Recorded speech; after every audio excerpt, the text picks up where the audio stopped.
Mass Effect was a revolutionary title that pushed role-playing games into the attention of the media at large. It was a game that blended mainstream action shooters, classic role-playing decisions, and cinematic drama into an atmospheric masterpiece.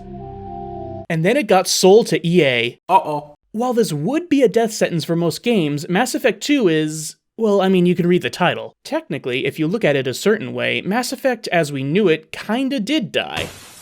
Only for Mass Effect 2 to rise from its ashes in a glorious burst of— I'm getting ahead of myself. Mass Effect 2 was released in 2010 and was once again directed by Casey Hudson, the same guy from the first game from when you heard the sick-ass guitar riff, along with these two good boys in their same roles. Only this time, they have the gift of hindsight to work on, as well as a buttload of resources and Big Brother watching over their shoulder. This game, in so many more ways than you can possibly imagine, represents change, both for the in-game world and for the series itself, while still having all the self-awareness needed to keep most of the stuff that made the first Mass Effect an unforgettable experience. Obviously, not all change is good. Some things turned a few heads back when the game came out, and I think a lot of people have held on to those knee-jerk reactions for over the last decade. Mass Effect 2 is a really interesting game to talk about from a design standpoint because, as far as AAA games published by evil corporations go, it's one of the most drastically different sequels to a game I've ever seen, which is a huge risk. But, looking back on it all, a lot of the effort really paid off. Mass Effect 2 is the kind of game that tries to change your entire perspective on the bad guys from the first title and hide all that information behind an optional mission given by an optional party member, which happens to have one of the most important decisions in the entire series. It's like, oh shit! That's a talking Geth, and it wants to be my friend? And it's wearing my old armor, and it's religious? It's only after choosing not to send it out the airlock does it decide to tell you that most Geth are open to cooperation, and that all the Geth from the first game are basically just evil cultists following the very obvious Cthulhu allegories, and it wants me to blow up their space station. Go fight some copy-pasted enemies in a generic space station. Yeah, sure, I've seen this one 1,000 times before. Wait, it's a unique area, with a stealth mechanic. There's tons of dialogue and new things to learn throughout, and halfway through the mission you're given the option to either blow it up like you planned, or hack the cultist mind control programs out of them. Is that an ethical decision in my Mass Effect? Sure, you can go for whatever arbitrary Paragon or Renegade rewards sound appealing at the time, that stupid bit's still there, but which decision is going to have the most long-term benefits? The answer is actually not the most obvious one. This is nothing like the first game.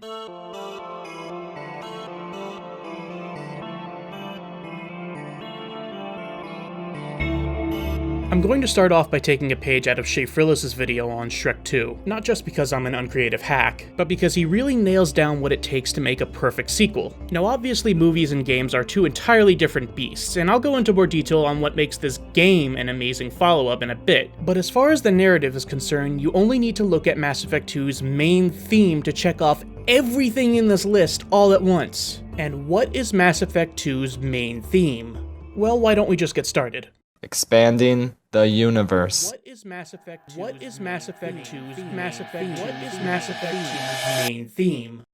On top of the very superficial examples, like finally getting to explore cultures like the Quarians and Krogan up close, the game tries to expand your understanding of the galaxy as a character on a much deeper and, take note here, more personal level than in the first game. If you go back and watch my video on the first Mass Effect, I really try to nail in the point that the universe itself is treated like a character, and that in playing the first game, the main theme is to introduce this character to the audience. But you don't really need to do that because if I'm being honest, it's kind of boring and phoned in. Am I talking about the video or the game itself? You'll never know. But in Mass Effect 2, literally the entire point is that the universe, the entire structure of the game, has moved on to bigger and better things, while still holding on to the scars and memories of the first game when it matters. When you start up a new playthrough, Shepard fucking dies. A lot of people will say that killing off Shepard in the intro is a really cheap and easy way to add melodrama to the series and justify a 2-year time skip. That's the end of the sentence. But really though, it fits thematically. It couldn't have been more on the nose how much the devs were trying to say that they were rebuilding everything from the ground up. The first thing that the game tries to tell you is that everything you once knew and were attached to is now gone, and everything that follows is in service of showing both how things are different, as well as a side of the galaxy that you could have never seen before. Which brings us to continuing the story in a new, compelling way, and introducing new, compelling themes. the whole point of the first game's story was to build Shepard up, make him a hero, the first human Spectre, an icon of intergalactic justice built from humble beginnings. Then the second game comes around and makes it painfully obvious that you still aren't hot shit. And it didn't even need to kill you off in the intro to accomplish that. You still have the threat of the Reapers looming in the background, and they've got a shiny new group of minions, this time focusing their attention directly on humankind. You sure did make a name for humanity, and look where it got you. Nobody wants to admit that there even is a pandemic in the first place. Oops, did I say that out loud? So now, desperate to get some results, Shepard is forced to work with some very obviously bad people, and work through the seedy underbelly of the galaxy to put together a new gang. I like to think that the devs at BioWare looked at the data for everyone on their first playthroughs of Mass Effect, saw that everyone made mostly Paragon choices, and just said,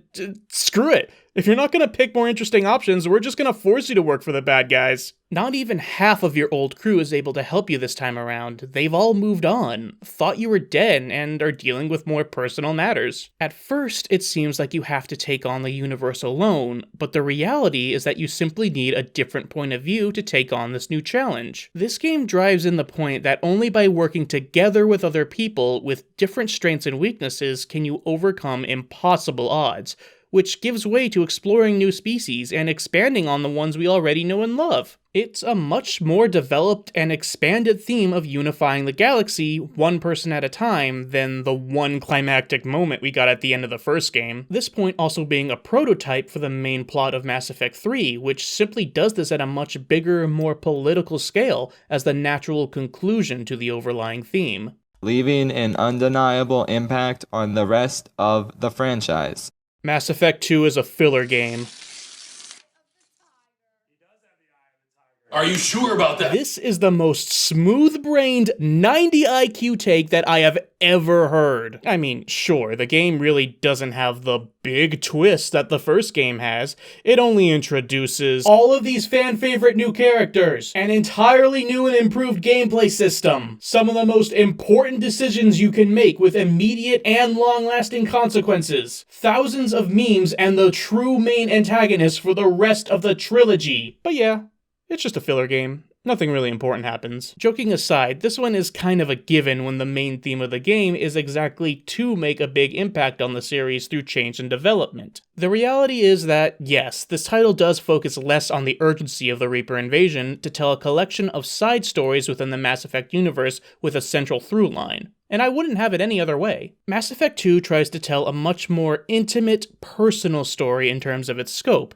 It's almost like a character-driven narrative in comparison to the rest of the series, and it's all for the purpose of developing plot lines and building up anticipation for the climactic finale, which means it doesn't have to rush any conclusions or waste the audience time spinning its wheels. It can tell exactly as much of its story as it needs to keep a good pace while leaving you wanting for more. Mass Effect 2 is the Netflix side series that's canon to the cinematic universe, but is actually better because they didn't blow their budget on fancy trailers and celebrity cameos. So yeah, Mass Effect 2 meets all the criteria for a perfect sequel, but does that necessarily mean that it's a genuine improvement over the first game in nearly every aspect? No.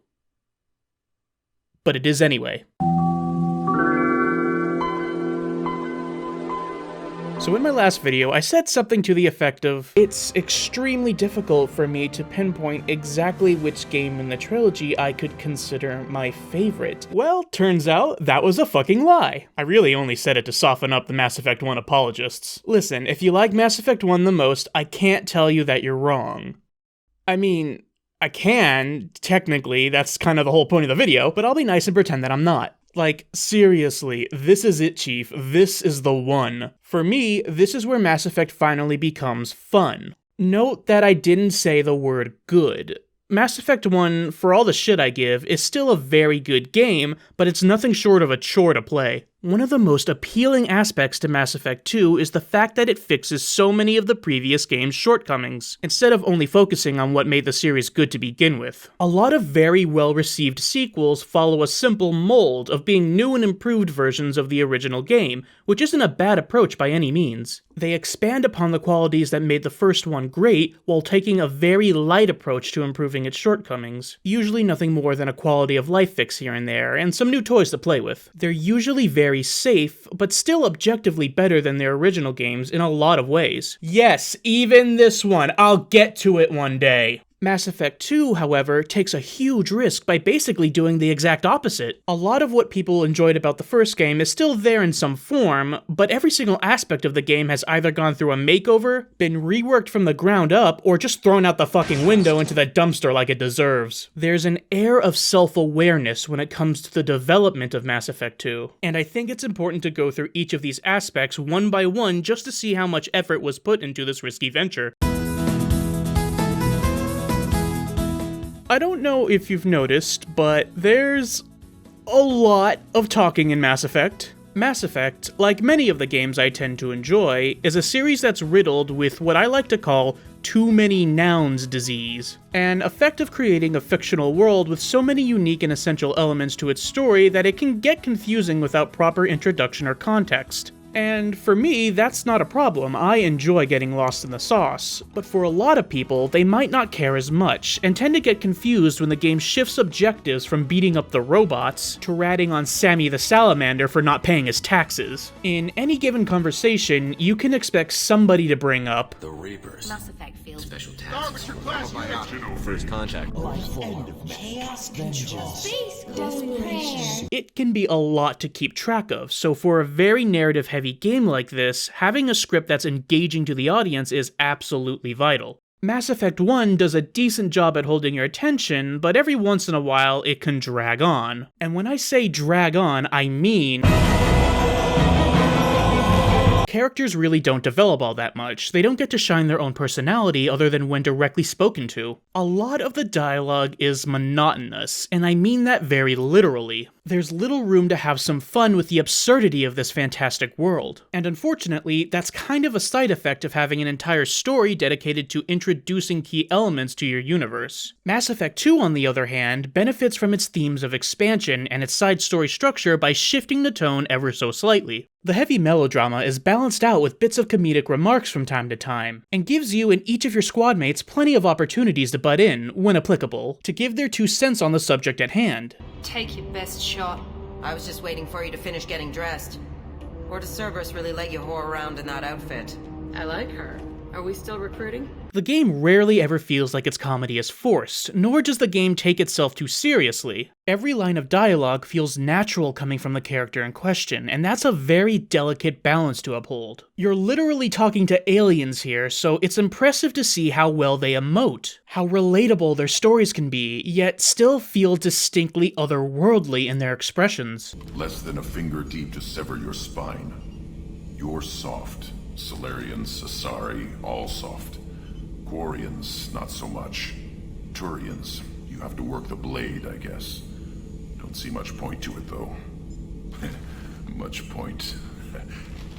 Never mind. Was that supposed to be a dick joke? I personally believe that a story's writing, even if the main plotline is otherwise bland or mediocre, can be carried by having well thought out and engaging characters, and I think that BioWare considered this when writing Mass Effect 2. The fact that each and every member of your crew not only gets a dedicated mission to get them to join up, but a storyline and a separate mission to complete their arc is a genius move to get the player more invested in the game's characters, while also expanding on the themes and subjects introduced in the first game. The Asari were brought up as very high-class, stuck-up leaders of the galaxy, with the occasional hint of promiscuity. Cut to some shitty meme here, I don't know, make something up. That's not just a terrible joke, that's literally in the script. So in this game, we get to see the absolute brutality of their law system. One of your crewmates, Samara, is a Justicar, effectively a space cop with a black and white definition of the law, and a very brutal definition of the word justice. That is a huge oversimplification of the concept, but it serves this example well enough. What happens then when a family member gets mixed up in some messed up shit? What kind of emotional toll does that take on them, and how do they cope with it? We get to understand through our squad mates not only the very personal stories that Mass Effect is capable of telling us, but have a better grasp of the galaxy and the unique qualities of each species.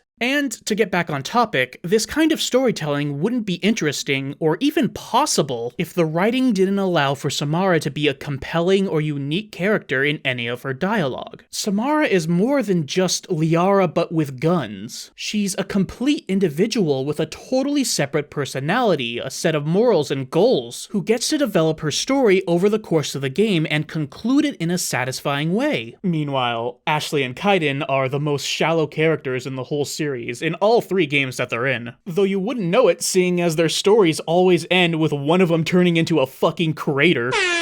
Obviously, judging from the quality of my videos, I'm not a professional writer. Shocking, I know. I can only say talking feel good in so many ways without repeating myself. But what I can say is that each and every element to the conversation scenes in this game have been improved in some way, most notably in their presentation. Conversations in this game are very well paced. You're never given a scene where too much info is dumped on you at one time, nor does the game stall for time in any of these scenes. Shots that would otherwise be seen as just talking heads really benefit from dynamic camera angles, and moments where the scenery speaks so much louder than words. Remember what they took from you. A lot of attention was given to the tone of each scene. Shepard's conversations can feel drastically different from one another when they're speaking to somebody who they're well acquainted with versus a dangerous criminal who you need to earn their trust and respect. I'm not going anywhere with you.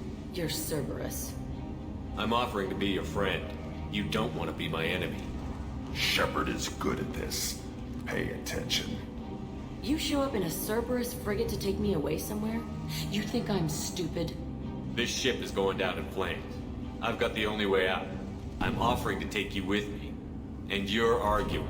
I hate to throw around the term cinematic, as it's got a bit of a stigma when talking about video games, but there is something to be said about being able to enjoy conversation when it's been given some actual direction. The voice acting is phenomenal. Every single performance adds something to a character's personality. I can't give enough praise there. The best way I can describe the shift in dialogue, all things considered, is that the game feels more polished, more professional, and I think that has a lot to do with the increased budget. It really feels like EA's influence actually did this game a huge favor, and I'm extremely conflicted about that statement. The writing and performances have been elevated from something amateurish to a genuine, engaging narrative without sacrificing any of its charm. Of course, that doesn't stop you from ruining the mood by accident.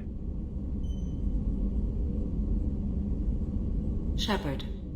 I should go. My dreams are all dead and buried. This might be the most difficult area of discussion for me in this video, as well as the most critical, as the dialogue gameplay is easily the most mixed bag when it comes to the series as a whole. Mass Effect 2 manages to improve your ability to make meaningful decisions all over the place, yet it still clings on to its morality system like a bad ex. Ethics time. Sponsor the pet store. Or cancel them. Vote now on your phones. Hey, everyone. This store discriminates against the poor. Mechanically, the gameplay and conversations hasn't gone through much of a facelift, and maybe that's the root of the problem, it's hard to say. The dialogue wheel still exists, and it's a case of if it ain't broke, don't fix it. Added into the mix are interrupt actions, which are a holdover from an earlier version of the first Mass Effect that never made it into the final game. Occasionally, you'll be given the option to butt in while someone's talking, usually resulting in a change to how the scene plays out, sometimes with a small impact on the mission. While sneaking undercover for a mercenary operation, you can give a mechanic a friendly pat on the back for a job well done. You're working too hard. Since he can't finish his repairs on this helicopter, it'll have less health when you fight it later on, so that's pretty cool. The issue I have with this mechanic, the game mechanic, not this guy, is that it's kind of brain dead. Okay, maybe I am talking about them. There's no requirements to meet to use these options. They are glorified QuickTime events, and there's maybe only 2 or 3 times that they'll ever result in a negative outcome, regardless of your morality goals. Ultimately, the ability to choose Renegade or Paragon dialogue options is mostly just bits of flavor text on your adventure, with maybe a small handful of impactful decisions locked behind them in the entire game. But when you're really, really bad, you get these sick, nasty scars. Yeah!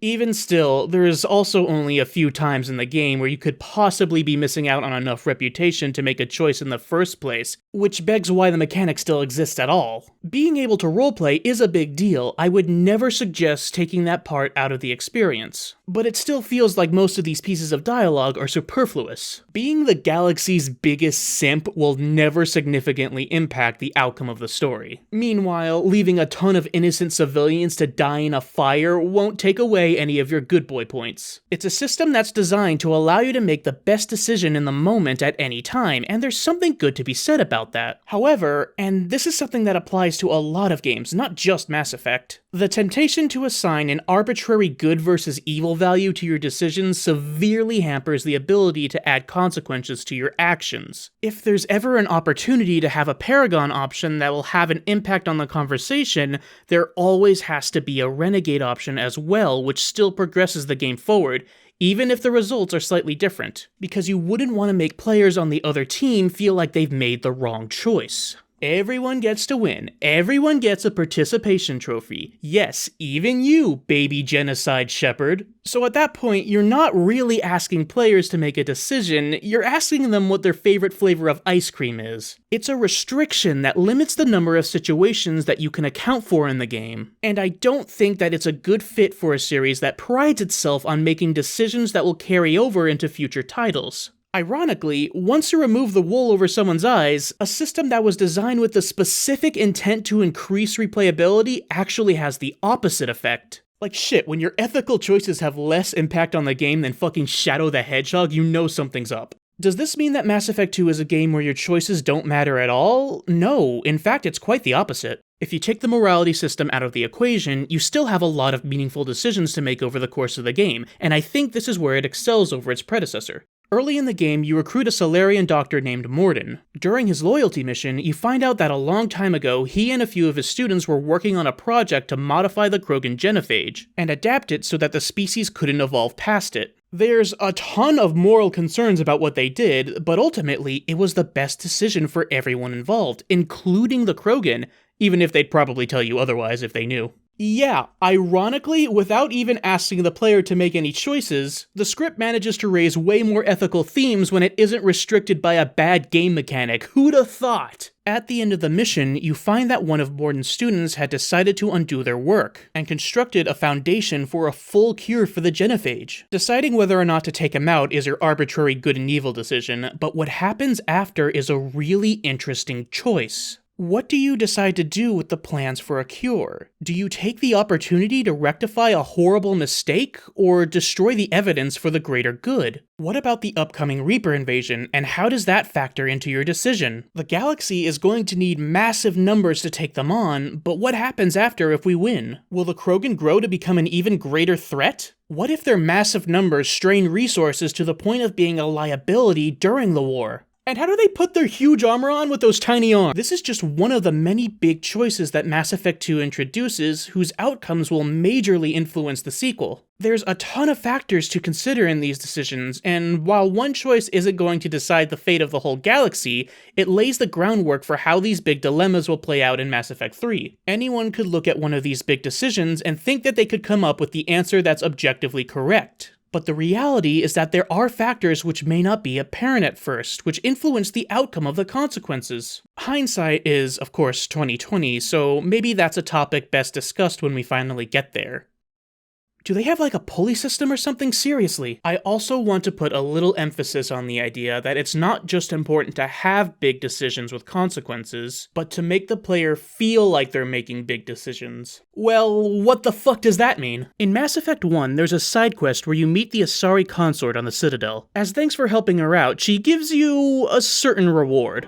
Oh, she also gives you a Prothean artifact. Its function currently unknown, as she thinks that you'll find a use for it somewhere on your journey. And you actually have to go out of your way to find a use for it. It's maybe the one and only time in the game where you don't just get a quest marker. You actually have to find the place to use it out somewhere in the Uncharted worlds. It's kind of cool. Well, almost. The payoff is just a wall of text. Like, the decision for the player to go out of their way to find this reward is really neat. And if you actually read the text, it raises a huge plot point about memory imprints and how they're used in Prothean culture, and it actually sets up something really cool in Mass Effect 3. But the player would have no way of knowing that this choice is important unless the game takes advantage of the interactive medium and gives that player the feedback. If you've ever heard of the idea of show, don't tell in storytelling, it's a similar concept, but taken to the next logical step for video games. And this is yet another area that Mass Effect 2 improves over its predecessor. It's not only the dialogue where your decisions have to have a huge impact in the game, a lot of how you progress through the campaign and the missions you go on play a huge role in how the game plays out. The entire focus of the story of this title is to gather a crew of talented individuals to put together a suicide mission, growing your ranks and resources in order to beat the odds and make it out alive with as little casualties as possible. Or you could just, not give a fuck.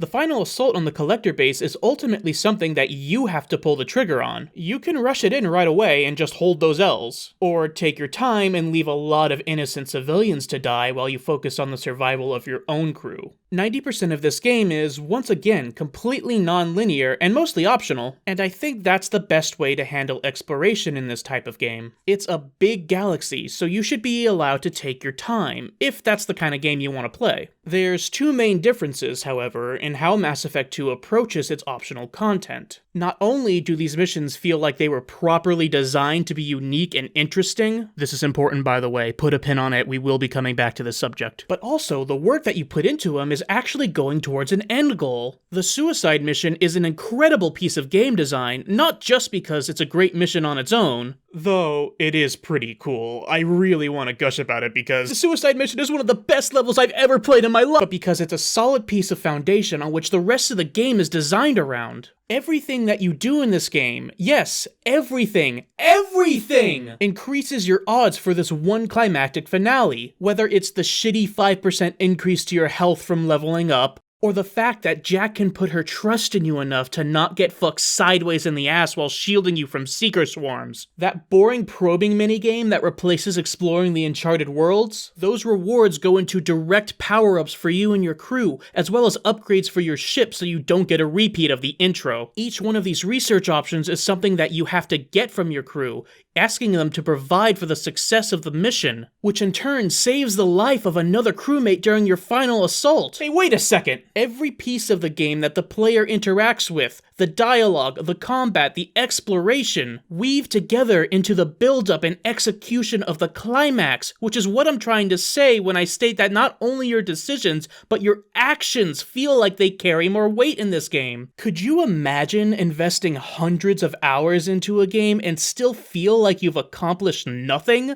That'd be a bummer. I know that ragging on Mass Effect 3's ending is overplayed by this point, but I wanted to take the opportunity to shit on the Mako as well, because it also applies.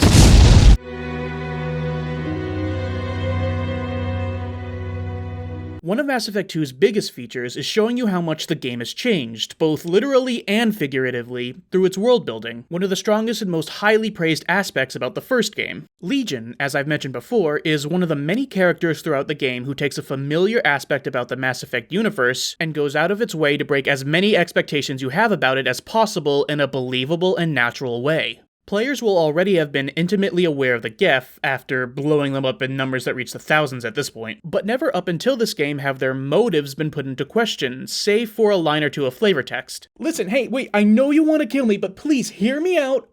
I'm loving the scars. Do you work out? The Geth have just been the mindless killing machines that exist only to sponge up bullets. Mass Effect 2 decides to put a lid on that and answer questions in the bigger picture. Why are the Geth following the Reapers? What got them to this point? Is there a chance that they could be convinced to join our side, or do they still all need to die for the greater good? We already know that they're completely sentient AI, so why has no one tried to reason with them yet? How does the existence of a completely different type of AI, such as Edie, contextualize the Geth's place in the universe, and how would they interact? I have never interfaced with another machine intelligence. Legion is 1,000 voices talking at once. What it contacted was beyond my comprehension. A mind the size of a galactic arm.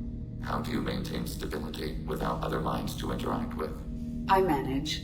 Some minutes are more difficult than others. And all of these answers make sense within the context of the game's events. Like, of course the Geth would be a hive mind of religious factions. Of course they would be interested in helping Shepard after he's genocided all the bad guys. Of course they only acted out of self-defense when they exiled their creators. And of course the heartless perfect AI would pick the sniper class in the online shooter, you fucking asshole!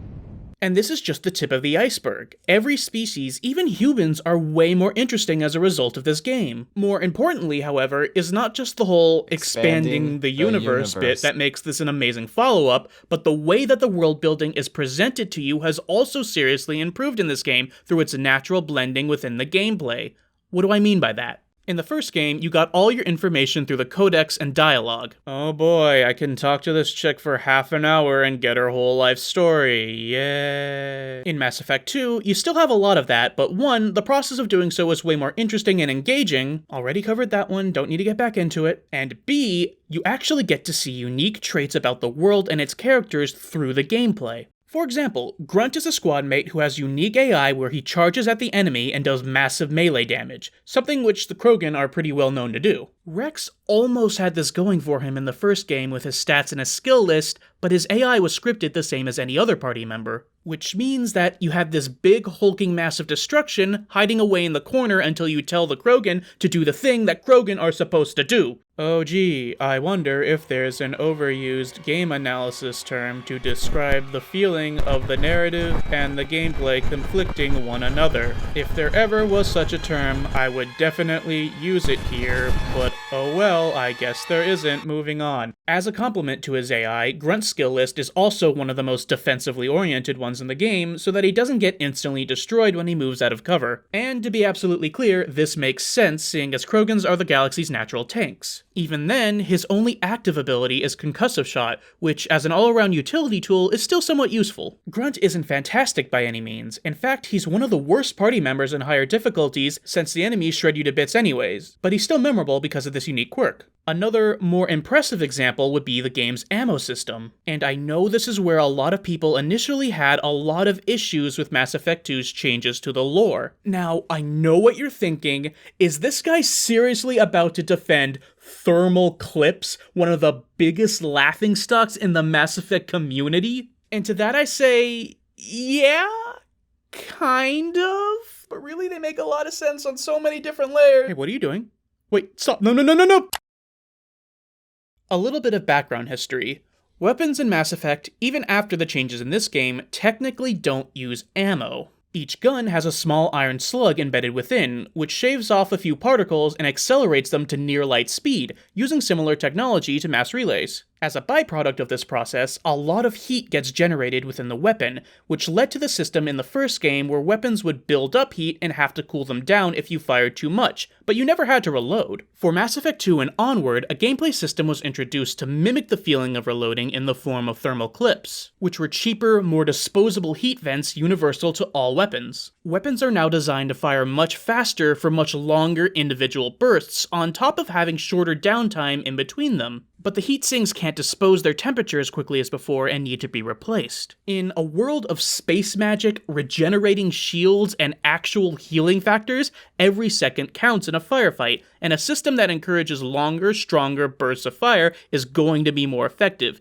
even if it creates a limited resource to manage. The game contextualizes this change by claiming that the Geth were the first to use this technology in their attack on the Citadel, and after getting completely bodied by a LARPer and his sex bots, the weapon manufacturers of the galaxy decide to adapt to this more efficient system. If you think about it from an economic perspective, these new weapons absolutely make more sense. By making guns out of cheaper parts that need to be frequently replaced instead of investing money into high-quality cooling systems that are ultimately less effective, The weapon dealers have a larger, long-term income source from the constant use of thermal clips. This is a lot like how companies work in the real world. Weapon manufacturers make significantly more income on ammunition than on the sale of their actual weapons. This also allows for cheaper weapons to be sold to a lot more people in the first place, which you can actually see in the game world, since there's a much larger market for personal protection at this point in time. A lot of people are gearing up for war, whether it's in response to the Geth attack,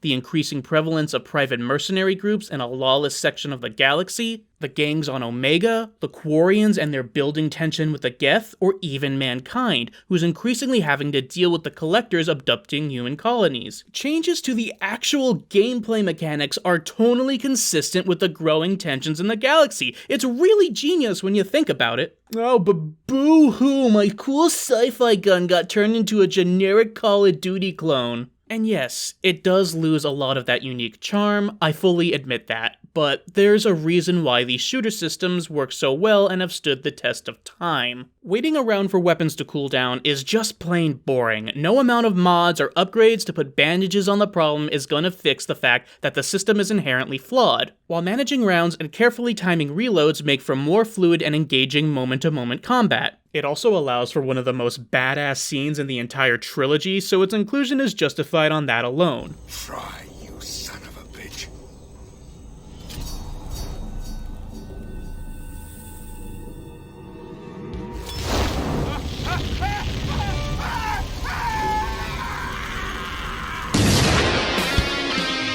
And that's only the first of so many changes to the combat that make the game such a fun time. I know a lot of people joke how much the shooting in Mass Effect 2 was phoned in because EA just wanted to appeal to the Halo audience, but that's really not giving it enough credit. This game might just be one of my favorite shooters of all time. I could go on about it all day. In fact, I think it needs its own section.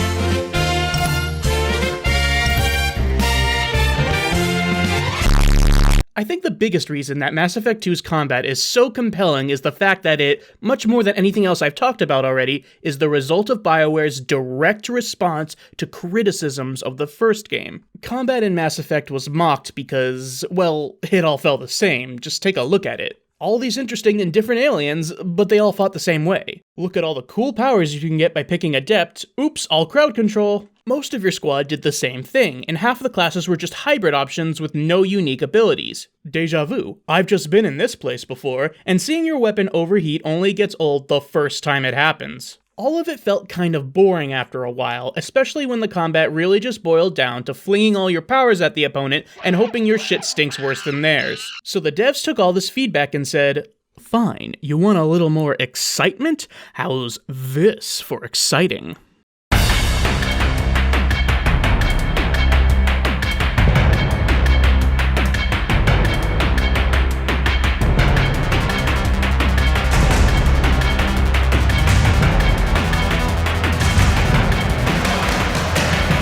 Common complaint I hear is that Mass Effect 2's cover shooter combat makes it feel less like an RPG. And to that I ask, what defines a game's combat to feel like an RPG? Is it things like comparing damage numbers, maintaining large inventories, leveling up stats, and bloated skill lists? Because if so, then I wouldn't say you're really looking for a game to feel like an RPG, you're looking for a time sink. And that's totally fine. It's okay to enjoy games where you don't have to think too hard and just get lost in the world. But you know what else has all of these things? MapleStory. In fact, most MMOs, even the garbage ones, do more interesting stuff with their combat than Mass Effect does. Like I've said, if you fought one battle in Mass Effect, you fought them all. To me, what defines combat for an RPG or RPG subgenre is employing a wide variety of systems, abilities, and tactics, ranging from numerical values to unique scenarios and statuses, as well as interesting and effective combinations between them which may interact in specific ways, to encourage freedom of player expression as well as create interesting and challenging puzzles to solve both during the preparation as well as the execution of battles. Basically, without sounding like a pretentious asshole, The best RPGs, hell, the best games, are the ones where the mechanics have enough variety and complexity for me to want to both experiment with them on a conceptual level and get better at the game at an execution level to overcome a tough but fair challenge. And Mass Effect 2, in my view, does this better than the first game. I've said it before, but in the first game, combat is nothing more than a DPS race. I already made the monkey joke, you get the idea. On harder difficulties, you may need to employ some crowd control abilities or get creative with your surroundings in order to turn the tide in your favor,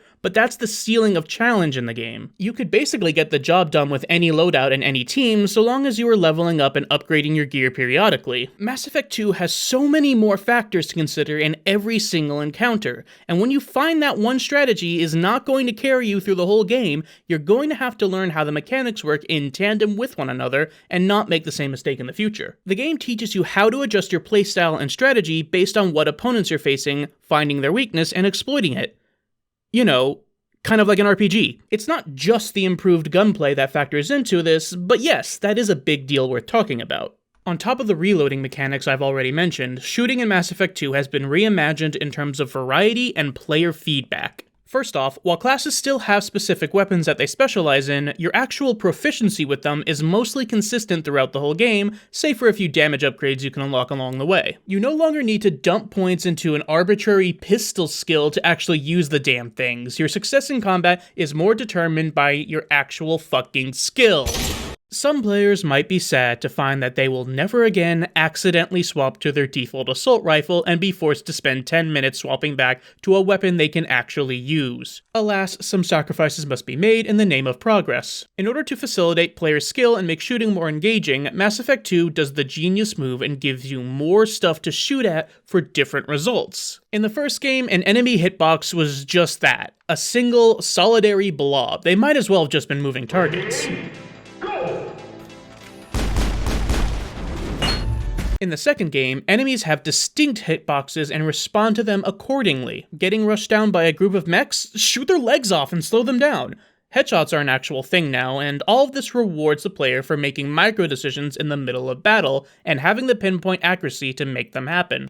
Next, and get this, 2 different guns actually do different things. Crazy stuff, I know. Your inventory starts off small, but as you progress, you unlock different weapon options for each of your slots, and they aren't all necessarily direct upgrades, but offer different styles of play. For example, each of the shotguns in the game have unique spread patterns. The different unlocks have different trade-offs for things like firing rate, damage output, shot capacity, etc., but none of them are objectively better than the others. One of the assault rifles, the Maddock, is famous for being borderline broken. Unlike all the other rifles, it fires a single shot per click, but each shot is extremely powerful and accurate. You can really shred health bars with this thing, but the main drawback is that it plows through clips really fast, so you can't rely on it for too long, very similarly to the newly introduced heavy weapons. These things offer a bit more firepower in return for using a much more scarce resource. Heavy weapons have their own ammo type. They offer the most variety of all the weapons, but mostly they're used to deal huge amounts of damage in a wide radius in a short amount of time. The first one you get is a basic grenade launcher, nothing special there, but over time you find things like a freeze cannon, a singularity launcher, you even get to use the obnoxious homing missiles that the bad guys constantly use on you. It's not very strong, but it's pretty conservative on the ammo. One of the heavy weapons is literally an atomic bomb launcher that you strap to your back. You need multiple heavy weapon ammo upgrades to even equip it, and you can't even fire it more than once without finding more ammo, even with the maximum amount of upgrades. It takes like 10 seconds to charge up the shot, and it still can't even one-shot some of the tougher enemies on higher difficulties. What are these mechs made out of? It's also really funny when you miss.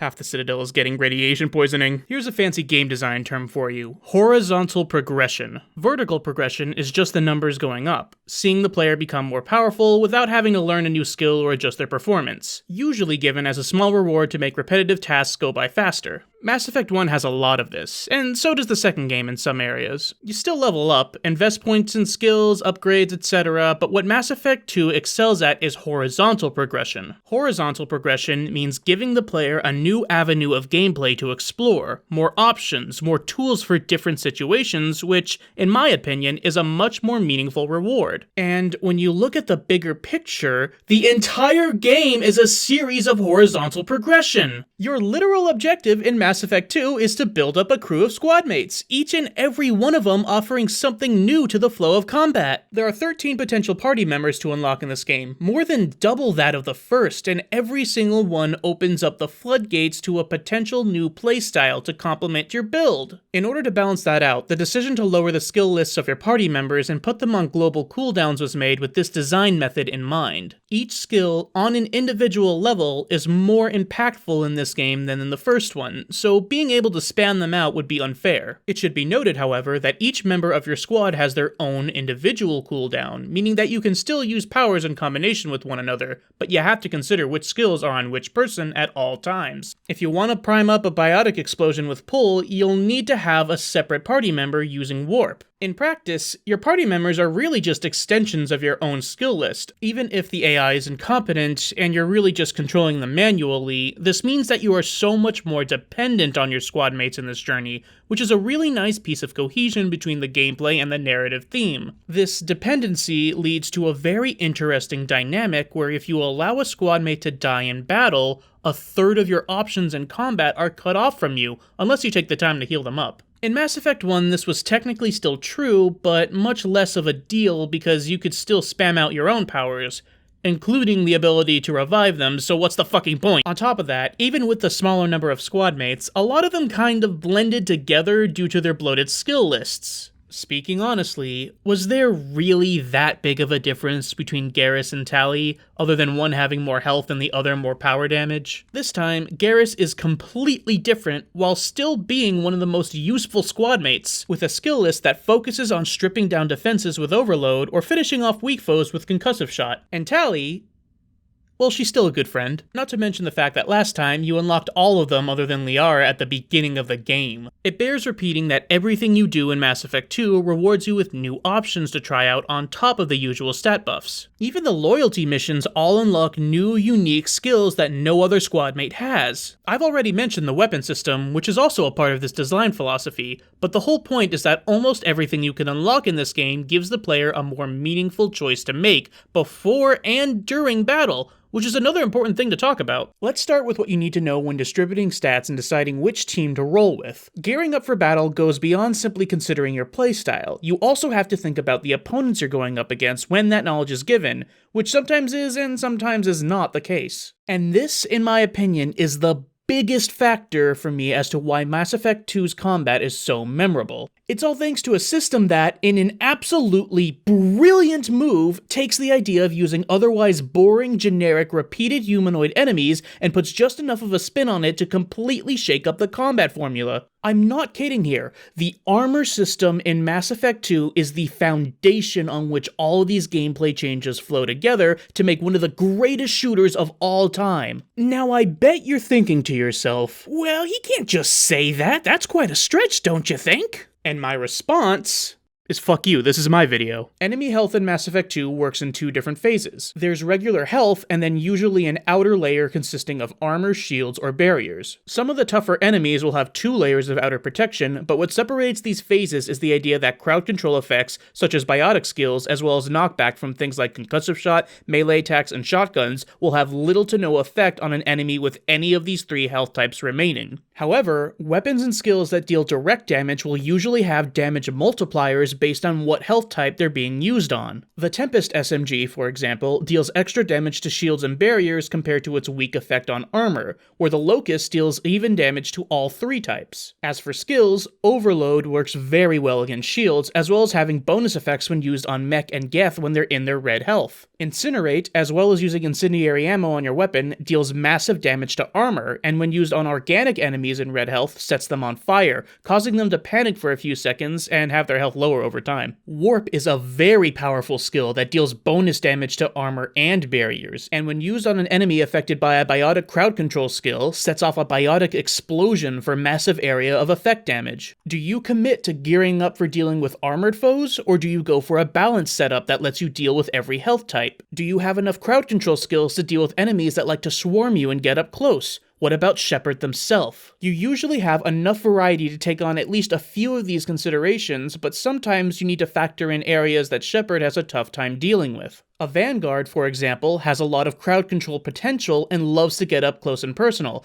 but has a hard time dealing with shields and barriers. If you're going up against Geth, you should equip the Scimitar shotgun for its bonus damage versus shields, and take someone like Garrus with you, who has overload and can use concussive shot in the fewer situations where you need to finish something off. Collectors have some of the most interesting enemy types in the game, and are characterized by having both armor and barriers, so having a squad mate with warp will be your best bet so that Shepard can deal the killing blows. By the way, all this talk about the health system doesn't mean that crowd control skills are useless. In fact, sometimes it's still worth using pull on an armored enemy just for the brief moment of stun that it causes. Blood Pack mercs will always, without fail, have an outer layer of armor, but you should expect to see a lot of Krogan, Pyros, and Varen which love to flank you, and make for some of the most intense encounters in the game. So gearing up with skills that slow them down, even for a second, will help you from getting overwhelmed. Any of the main missions against Collector and Reaper forces will see you going up against a large number of husks. These enemies also come in swarms to hit you with melee attacks, so charging in headfirst is probably not the best idea. Jacob, what are you doing? This is why you're everyone's least favorite squad mate. However, they have a unique weakness in that any power with a crowd control effect done to them while in red health will instantly kill them, even the ones that don't deal direct damage. Actually, when you think about it, crowd control skills are still always useful at some point during the engagement,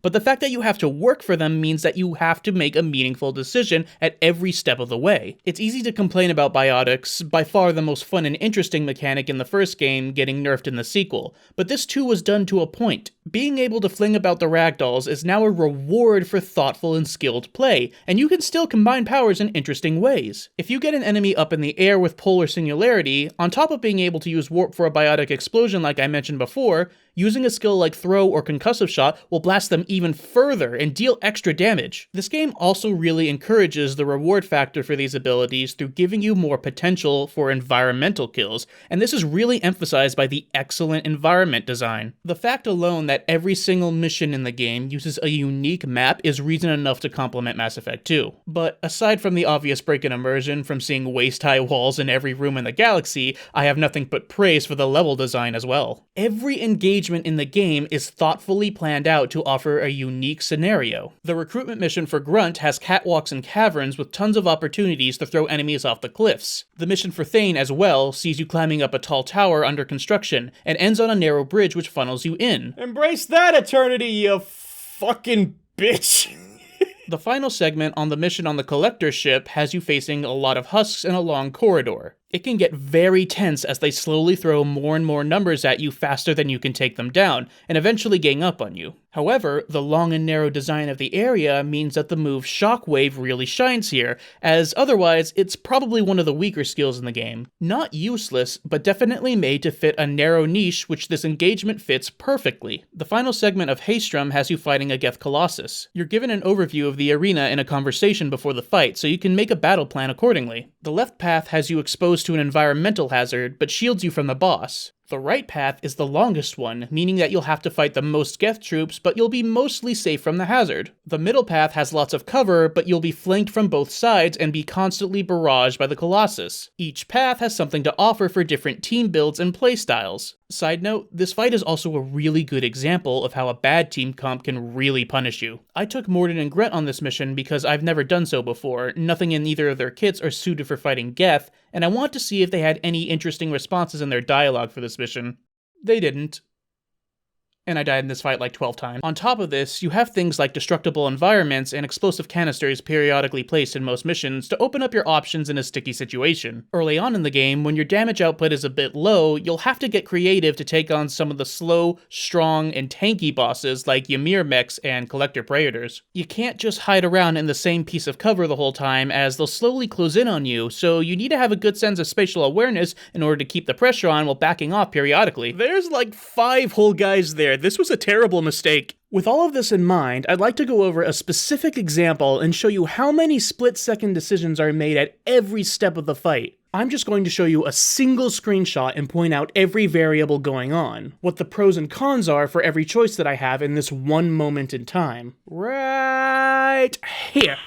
Nice. Actually, let's skip ahead a little. This is from pretty early in the game, so my options are limited, and I don't have to prattle on for too long. I'm fighting Blood Pack mercs, 2 generic Vorcha troops in the back, a Krogan that's trying to close the distance, and this other Vorcha which I have my sights on up front. They each have an outer layer of armor, so Miranda's warp ability is particularly useful. Both Jacob and I are on cooldown, so I really only have one option in this exact moment, but we're pretty close to being ready again, meaning that I can think about what my next power will be. I'm playing as a Vanguard, which specializes in having a fatter cock than all the other classes, which specializes in moving around the battlefield quickly and picking off low health enemies. My abilities are Pull, which I share with Jacob, Shockwave, which I've already gone over, and Biotic Charge, which lets me close the distance with a strong attack that also refills my shields a little. I don't think I want to use any of those abilities at the moment, however, as Pull and Shockwave are less effective against enemies with outer health, and there's too many enemies remaining to just charge in recklessly. Regardless of the target, if you try to gain some ground with Biotic Charge in an open area where the rest of the enemies can hit you from all sides, well, you're kinda asking for trouble. I've already decided that I want to hold my ground, which is why I'm prioritizing this Vorcha here. I could use a power to take it out quickly and safely from behind cover, but then I'd be stuck with less options to deal with the Krogan, which is a much more dangerous target. Since the Vorcha is already close up, and my shotgun is outfitted with incendiary ammo, I figure I can take it out with 1 or 2 quick shots, so that I'm not peeking out for too long. It doesn't look like I'm going to get ambushed by the other 2 Vorcha, so when I'm done, I'm going to be focusing my fire on the Krogan until its armor is down, and then use a biotic explosion to finish it off quickly. Let's see how that goes.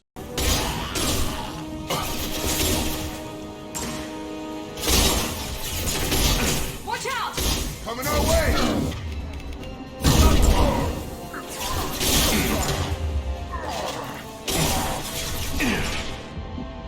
Well, I'm alive, so that's great, but I managed to take a few hits along the way because I was stupid and kept my head out for too long. Yeah, turns out having tunnel vision on the enemy whose goal is to take your attention away is actually a bad idea. What I could have done instead was use warp first to strip down the armor faster than firing 3-hole shotgun blasts. Then use Jacob's pull ability to take it out of the fight for a bit, while I charge in on pretty much any target at that point. Record scratch, I bet you're wondering how I got here. This would have let me take out the key target of the equation much faster, even if it still had health remaining, so that I could then even out the playing field. If I were an infiltrator or a sentinel, I could have used my ability to avoid or reduce damage to move over to a safer piece of cover over here and use my positioning to my advantage. You can see just how many things you can consider will drastically change the course of a fight in only 5 seconds of combat. Now, let's try to make this scenario a little more challenging. Imagine if we threw in just one more enemy into this engagement. A Varen, an enemy type that Blood Pack likes to use to flush you from out of cover. They're similar to Krogan, but with less health and they move much faster, so you absolutely have to prioritize them whenever they show up. The strategy that I used in this fight would have absolutely gotten me killed. Surprise, motherfucker! I would have had to consider backing up from my position to funnel the enemies in, or possibly risk charging into the back line and hope that some of the enemies target my allies instead of me, which doesn't usually work out that well.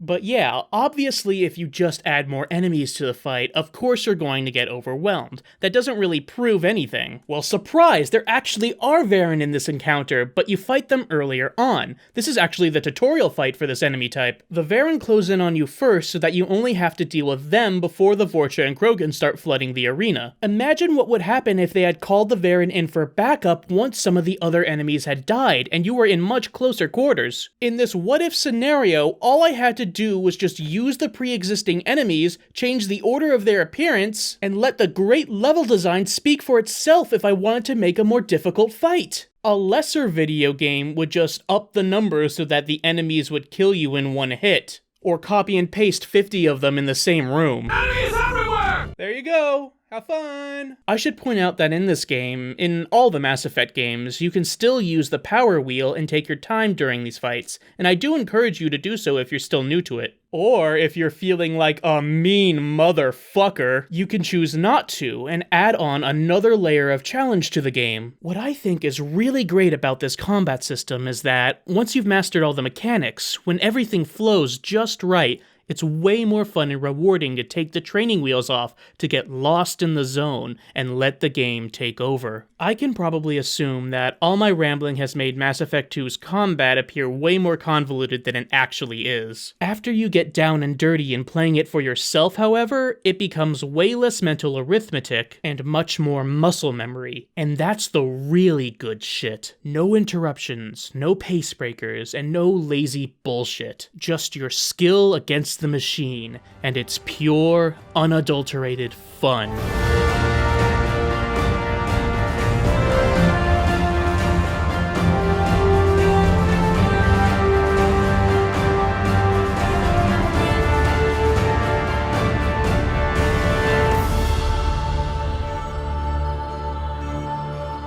Get it? It's ironic because I've already been talking for almost an hour. So this is the part of the video where I talk about player engagement. And I know you're probably sick of hearing me talk about this, since this is the 11th time I've said a variation of the word engagement in this video. You see, this bit is funny because the irony of talking about audience retention and the joke that is blatantly repetitive is... You see what I'm doing here? Technically, this is all valuable information, but nobody's going to care if the way that it's presented to you isn't fun to be a part of. There's two main ways to incentivize people to play your game. You can give them rewards every part of the way, which you should be doing regardless. Leaving a trail of breadcrumbs is a nice and easy way to get players to participate in content that would otherwise feel repetitive, but there is an inherent danger in overusing this technique. The line is very thin between encouraging players to explore their options or challenge themselves, and holding content at ransom behind bad gameplay. Take a wild guess how I feel about gacha games. The other way to make your audience feel rewarded for playing your game is to, pause for effect, just make a good fucking game! This is where we take that pin out from earlier, because what's cool about Mass Effect 2 is the fact that anything you can do, every single loyalty mission, every visit to a hub world like the Citadel, and every 10-minute side quest has something interesting to provide.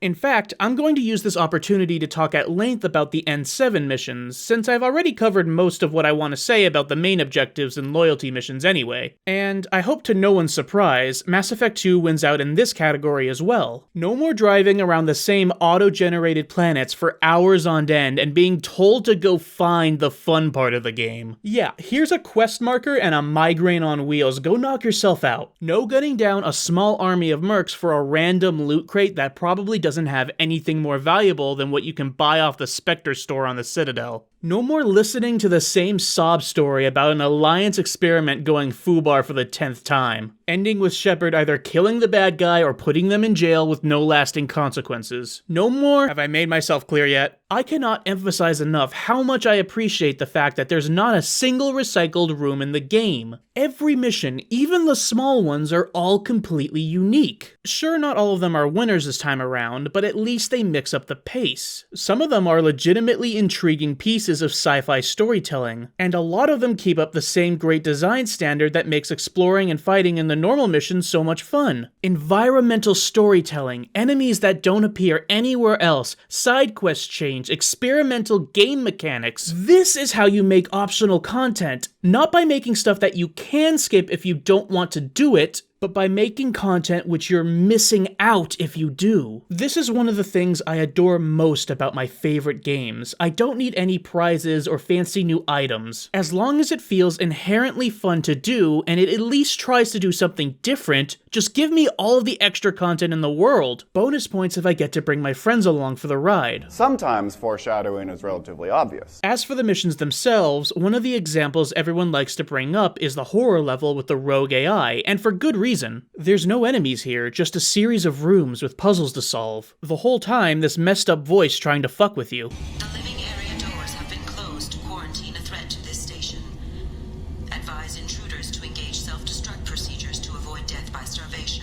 You were sent here from a distress call, trapped on board, and by the end you're racing to shut off the machine before it can upload itself into the Normandy. It creates a feeling of tension and apprehension without having a single enemy to fight in the traditional sense. Or how about the mission where you protect an injured Quarian from a horde of Varen? I've already gone over how devastating this enemy type can be. They're usually the highlight of the fight when there's only one or two of them on average. So what about an entire mission with tons of them rushing you down? Surprise! It's actually one one of the most challenging levels in the game because you're not just watching out for your own skin, you have to protect the Quarian as well. It does sometimes feel like the side missions lack a certain amount of polish that the main objectives have, but it's a step in the right direction. In fact, this is actually a subject that I really feel like Mass Effect 3 nails better than any other game. Don't get used to it. It's important, however, to make mention of this step in the process. You can really see the jump in quality of side quests in each entry of the series. Next, I want to talk about pacing. Not only is there a lot of unique things to do in this game, but you're never stuck on one mission for that long. Well, unless you suck. While Mass Effect 1's main missions felt more substantial than any given one in Mass Effect 2, that's really because they had a lot of padding. Novaria and Pharos both begin with sections in a small hub, where you can interact with NPCs and solve small quests before you get deep into the meat of the chapter. These are perfectly fine, but they induce a lot of backtracking, and they're all one and done. Once you complete your objectives here, there's no reason to come back, and that design works for this game. This actually isn't a criticism. Mass Effect gets a lot of mileage out of its environments. Don't mention the Mako, don't mention the Mako, don't mention the Mako, that joke is done. Mass Effect 2, however, decides to segregate this kind of content because that's what works for this kind of game. You still have hubs like Omega and Ilium, and a handful of main recruitment missions and loyalty side quests that take place in these hubs, as well as tons of things to keep you coming back. For example, every shop in the game has a unique catalog. If there's something you can't afford on your first visit, you can't just hope to find something better somewhere else. You'll have to return later. In order to facilitate this design, these hubs are more dense and compact than any given area in Mass Effect 1. No more slogging around the Citadel for 10 minutes just to wait around in an elevator to get back to your ship. Trips and missions in Mass Effect 2 are brief, packed with content and keep the story moving along quickly. There's more than enough good content to keep the player occupied, so there's no reason to keep you around longer than it needs to. There's also something to be said about the small stuff you collect along the way. I've already mentioned how much I despise managing a giant inventory of weapons and mods that have the most negligible changes in combat. Oh boy, I can't wait to spend 10 minutes turning all of this garbage into Omnigel so that the next crate of junk I find takes 5 seconds less to open. It's a system that genuinely feels like it exists only to add hours to the playtime. Mass Effect 2 manages to streamline the process of vertical progression by making the stuff you gather and the experience you gain more valuable on an individual level, and handing it out more sparingly. Instead of passing out randomly generated loot that progressively improves as you play through the game, the process of collecting upgrades and gear is handcrafted this time around, which shows a lot of effort and care. Upgrades and gear are in specific locations in the game world, and if you know ahead of time about one you want to make use of, you can get it as early as you feel necessary. If I'm playing one of the sniper classes, I'll head straight to Omega at the start of the game to have a little fun.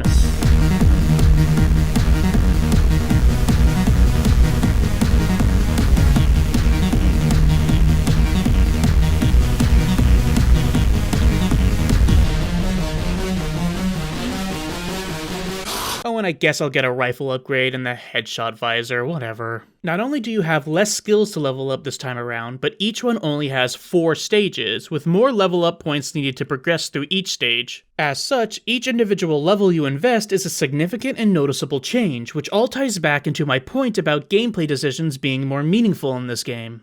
I want to make it clear that I don't think Mass Effect 2 is an incredible game just because its predecessor had shortcomings. But I do think it's an amazing sequel because BioWare saw room for improvement and capitalized on it. I wish they would continue to do this, but it seems like EA wants to capitalize on other stuff since. I think one of the biggest differences between Mass Effect 1 and 2 to me is the way that the games are executed. Mass Effect 1 had a lot of really cool ideas, but it didn't have a lot of direction to implement them. So, whether it's because of a lack of experience or resources, or just having too ambitious of a goal, they took the easy way out and automated a lot of the design process. Everything that I've complained about up until this point, the automatically generated terrain and big empty planets, randomly dropping loot, level scaling enemies in recycled environments, and a combat system that depends on having the bigger number rather than having more skill. It all adds up to a game where participating in any given amount of content is never guaranteed to be rewarding,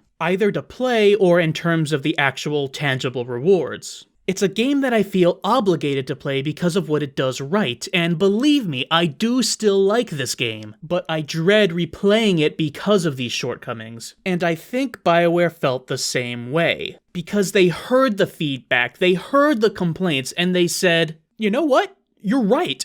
Fuck this. You aren't hot shit. You aren't where we peak. You're just the beginning. You're ugly. You're disgusting. I'm going to kill you. Give me $200. Mass Effect 2, even if there are moments I don't care for, even if there are points where I might be asking, why am I doing this? If nothing else, feels like a game where they actually tried. And that's something I appreciate more than I think people give this game credit for. But while we're on the subject... So, now that I've totally convinced you that Mass Effect 2 is an incredible game, it's perfect, it's honestly the best game ever. I unfortunately have to break that illusion, because there's still some stuff I feel obligated to go over before we wrap up. And I think the first and foremost subject on everyone's mind is, what about the remaster? I've been going on blast about the first game for so long when, at risk of dating this video, right around the corner is a full remake that claims to reimagine the combat and exploration in the first game. The fact is, however, as much as I hope it fixes all my complaints about the game, one, I don't have faith that it will. Please, by all means, prove me wrong. And two, it shouldn't matter. Mass Effect, this Mass Effect, has been the only experience of the game available for over 10 years. It's the experience that I and many other players will associate with the first entry in the Mass Effect storyline, and its transition into the subject of this video is what I wanted to focus on. If the remaster has more or less the same fundamental issues, then everything I said still stands. And if everything is fixed, then this video is still just as important as a reminder of why those changes are so vital to the enjoyment of the games in the first place. Yes, I'm actually a genius. This is a win-win for me, but there are a few things that do rub me the wrong way about Mass Effect 2, and I guess it's only fair that I mention them while I can. Cerberus, as a general entity in the story, feels like an undercooked idea. One that I really like the concept of, but the execution is a mixed bag. I love how they were clearly planned to be a driving force all the way back in the first game, appearing as a subplot villain in one of the side quests. That shit's really cool. It shows an amount of foresight that usually doesn't get noticed.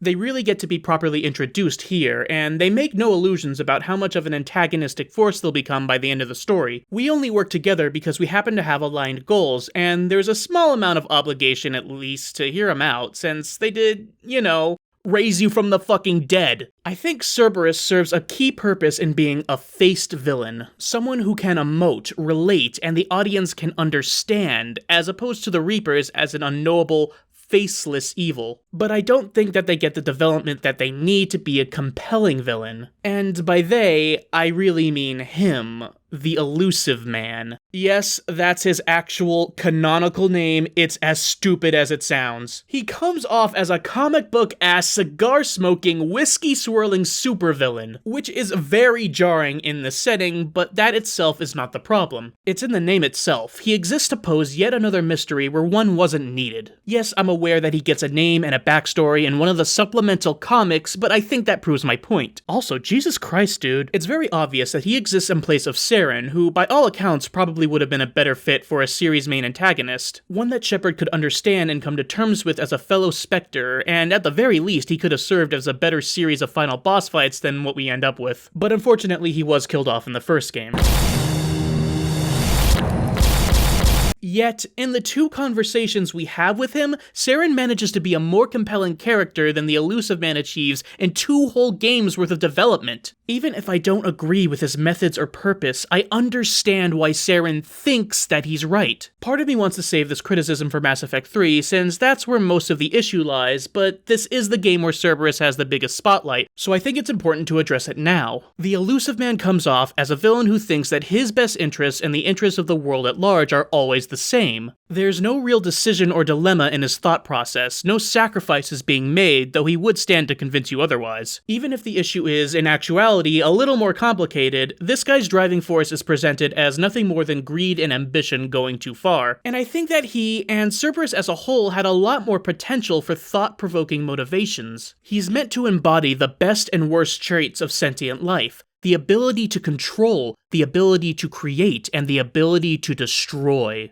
and then he throws a tantrum when he doesn't get his way. It's such an interesting concept for a force mirroring Shepard in this way, but I think that the presentation is where Cerberus ultimately comes short. They're a serviceable villain, and that's all I can really ask for. It's still pretty satisfying seeing Miranda give him the finger at the end of the game, but it is a little too easy to hate them when they serve as very blatant allegories for racism. Oh, sorry, the advancement of the human race. You're not convincing anyone. Maybe I'm asking for too much, but I really enjoy an antagonist when I can see the reason in their logic. I don't have to think that they have the moral high ground. In fact, I hope I don't. They're supposed to be the bad guys. But I do want to feel convinced that they realistically came to their own conclusions. The Reapers do a better job at conveying that they know why they're doing what they do, even if they won't tell you, where the Elusive Man is a bad guy for bad guy's sake, with a lot of very interesting themes orbiting around him, but no connective tissue. I think another point of contention that I want to follow up from my previous video is how heavy-handed the main narrative is at making your choices from the first game feel like they didn't matter. Save all the colonists on Theros from the Mind Slave abomination? Yeah, cool, they're still around, I guess. That's all the fanfare you get. Decide to sacrifice the council at the end of the first game? Congrats! Here's the recolor counselors because we couldn't bother to rewrite these scenes. Did you save Ashley or Kaiden? Maybe you shared a little romance with the survivor. Doesn't matter, who fucking cares? They still treat you like a piece of shit. There's no convincing them that you're trying to do the right thing by working with Cerberus. I think that the overarching narrative of the Mass Effect Trilogy, in terms of how much agency you have over it, is a bit of a train wreck, which is probably why I appreciate how much Mass Effect 2 stands to deviate from it so much. It tries to do its own thing, and your choices, at the very least, matter in the context of this game's self-contained story. I've covered it a little already, but what's so compelling about the design of the suicide mission is that it's the ultimate culmination of everything you've accomplished in Mass Effect 2. I'll get back to complaining in just a second. Let me have this! In fact, the mission can be a bit of a cakewalk once you've hit the max level, and if you've gotten everyone's loyalty, it's not too difficult to come out with everyone alive if you know what you're doing. But that's still a satisfying reward for all your hard work. Every single character is liable to be killed here, and while it's very difficult to accomplish without a guide, you can actually fail to survive. If every single crewmate kicks the bucket, Shepard dies at the end. Again. Like, that's it. You can't import that save to Mass Effect 3. Even characters that seem extremely vital to the story, Garrus, Tali, Miranda, all of them can die. In fact, Tali is probably the most likely character to die. There's like 5 or 6 different triggers that target her specifically, poor girl. And the finale itself, yeah, it's pretty stupid. Let me clarify. I think the idea of Reapers harvesting the finest and most compatible species, taking their traits and using them in their abomination in the concept of reproduction is a really interesting facet of their design. It served to develop the Reapers as a cosmic evil, giving you a small piece of insight on what they're doing, and you can start to infer as to why, without really having the whole picture spoiled for you. I just think that the way it's presented kind of falls flat on its face. Maybe the idea to make it look like a human skeleton was to silhouette the concept in your head before the game spells it out for you, but it's especially jarring when comparing it to the designs for the rest of the Reapers we see throughout the series. It also doesn't help that the fight itself kinda sucks. Even then, the fun of these games is in the journey, not the destination. Sometimes foreshadowing is— Shut up. But the suicide mission really does stand out, and achieves the feeling that everything you've done up until this point was leading to this moment. As far as importing your save to the finale, however, I mean, they literally give you a grocery list of what they're looking for. And even then, some of these things don't actually affect the story whatsoever. So now, as I masterfully transition into my last complaint,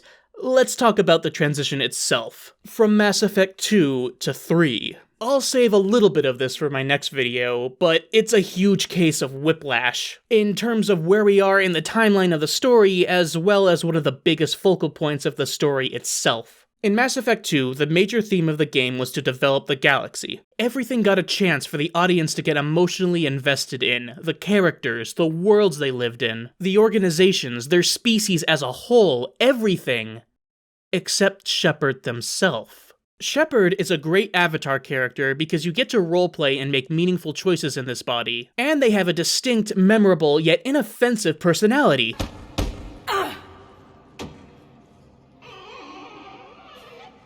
But Shepard, by design in these first two games, doesn't have much of an arc or a personal stake in what's happening to them. And the few times that the game does expect you to care about Shepard's plight, it comes off as contrived and undeserved. They just get the job done because they're the protagonist. That's all they need to be. This isn't particularly a fault or a compliment of this design, but suffice it to say it changes by the next game, and it's quite a jarring one. Mass Effect 3 also starts off its story running out the gate. And I think part of the issue is that the ending of Mass Effect 2 doesn't exactly set you up properly to understand how or why the Reaper invasion is in full force by the first hour of the next game. EA and BioWare attempted to bridge the gap between these two games through fucking DLC. Are you kidding me? You were so close to being a perfect game, I swear. These campaigns explain how and why certain characters are where they are in a similar side story structure to the rest of the game. And as much as I appreciate these missions on an individual level, some are better than others. One in particular serves as the only real connecting tissue between the main narrative of the two games to very middling success, so... Alright, we're almost done. DLC lightning round, go. The first few DLCs were part of a bundle that came free with the game if you bought a new copy. This started a big meme around companies like EA charging for day one on-disc DLC, but over time the game's distribution moved on to digital platforms, and eventually it just came free with the game, so it's hard to complain about nowadays. Zaid is the first of two DLC party members, and for as little content that they come with, they're performed pretty well. It's a shame that these guys only come with a loyalty mission and not a separate recruitment mission, but these levels are probably some of the best in the game, so it's worth it. It also sucks that these characters don't get the traditional conversation scenes when talking aboard the Normandy, just being lore dump machines. But for this one in particular, the writing is top-notch, so it gets a pass. Tell me stories, Uncle Zaid! A couple of bonus N7 missions, the Firewalker subplot is BioWare's attempt at reinventing a vehicle mechanic for the series. While it controls leaps and bounds over the Mako, it's made out of fucking toilet paper, and the levels don't really accomplish anything more satisfying than the core gameplay. It was a nice attempt, and I'm happy that they tried, but even happier that they gave up after this.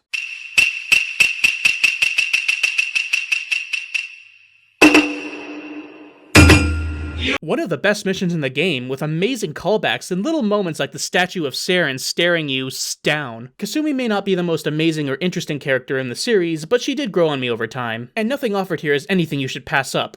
Also, there's this. I have to say, that Jacob? Yeah. Yes, hello. I was wondering if you could play that song again.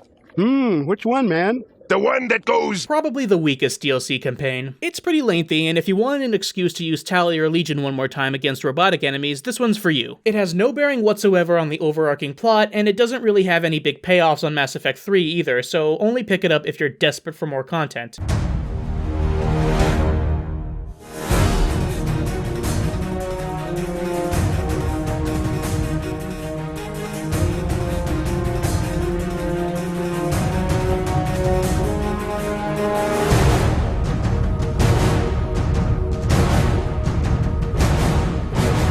Oh yeah, this one's good. While Liara's shift in character from a shy and gentle archaeologist to a ruthless mob boss might seem jarring at first, this campaign puts a very nice spin on her character, and all facets of her development come together nicely for her arc in Mass Effect 3, so it is going somewhere. It has great callbacks to the first game and small bits of character building for basically every major character in the series. I love looking at Grunt's browsing history and seeing that he's literally a fucking child. It's adorable. None of it feels too heavy-handed or forced. It's BioWare's writing staff at their absolute finest. With two excellently designed missions to top it all off, and what's without a doubt the best boss fight in the Mass Effect series. A showdown against a fellow Spectre, the design of the fight itself being a logical progression of the fight against Saren. And of course, she's a Vanguard. They fucking knew. This one's hard to talk about. It's the ground zeroes to Mass Effect 3 in more than one sense, most notably being the narrative prologue that puts Shepard where he needs to be at the start of that game. But the fact that it exists as paid DLC that's integral to the plot leaves a bad taste in a lot of players' mouths, for good reason. Shadow Broker got away with it as, one, it's actually fucking good, and two, it's not vital to the story, just growth for Liara's character that can be explained away in 2 lines of dialogue. Arrival sees Shepard off on a solo stealth mission, no crewmates, and by the time you end up in the thick of the action, the combat design suffers for it. By the end of the story, you finally get properly introduced to Harbinger, which, for the record, absolutely should have happened in the main game. It taunts the player and clarifies that the Reapers are going to focus their first attack on Earth. Shepard commits a fucking war crime in order to delay the arrival of the Reapers for as long as possible, and ends up getting court-martialed at the beginning of the next game. Yeah, try explaining that one in one cutscene. It does do some pretty cool stuff with the game design, but everything about this DLC should have been implemented in the main campaign in one way or another. It's not bad content in my opinion, and I'd say play it out of necessity for the plot, but it really feels bad that it's disconnected from the rest of the game and that you have to fucking pay extra for this one. Kind of a sour note to end the video on. Time! Oh my god, that's world record! We did it, guys! Sometimes I look at the discourse for the series and see that Mass Effect 2 is the easy target for statements like, "This is where the series went downhill," when EA's buyout made the series too popular, too streamlined, too casual, where they retconned out all of the cool sci-fi stuff and made it into a generic shooter. There's always some truth to these statements, from disappointed fans who are expecting something else. But I really don't think that's the whole story. In fact, it's quite the opposite. Mass Effect 2 is when I start to enjoy the simple act of playing the game, keyboard in hand, and not just thinking about it or reading a wiki. It takes an incredible amount of self-awareness and courage to respond to the criticisms of your game and move it into a drastically different direction than where it was headed before. It was never going to please everyone, but I personally believe that all of these changes were handled as gracefully as they could be. When I replay Mass Effect 2, I never skip any of the dialogue. I always go for all of the investigation options and listen to every single line, even though I know everything there is to know about this game already. I definitely can't say that for the rest of the series. It's just that great to me. The performances, the character writing, every funny little quip makes for an incredible experience. There's still a ton of complex design going on with each aspect of gameplay, and none of it overstays its welcome due to the game's excellent pacing. I genuinely, unironically think that EA's resources and involvement did this game a favor, and that's not something I say lightly. I love Mass Effect 2 from the bottom of my heart, and I don't think that there are many other games like it out there. Which isn't to cast a shadow on how I feel about the third game. There's still a lot to look forward to, but it really has a tough act to follow, in more ways than one. I guess what I'm trying to say is, I'm Commander Shepard, and this is my favorite game in the Mass Effect series. Oh god, I can't end the video like that!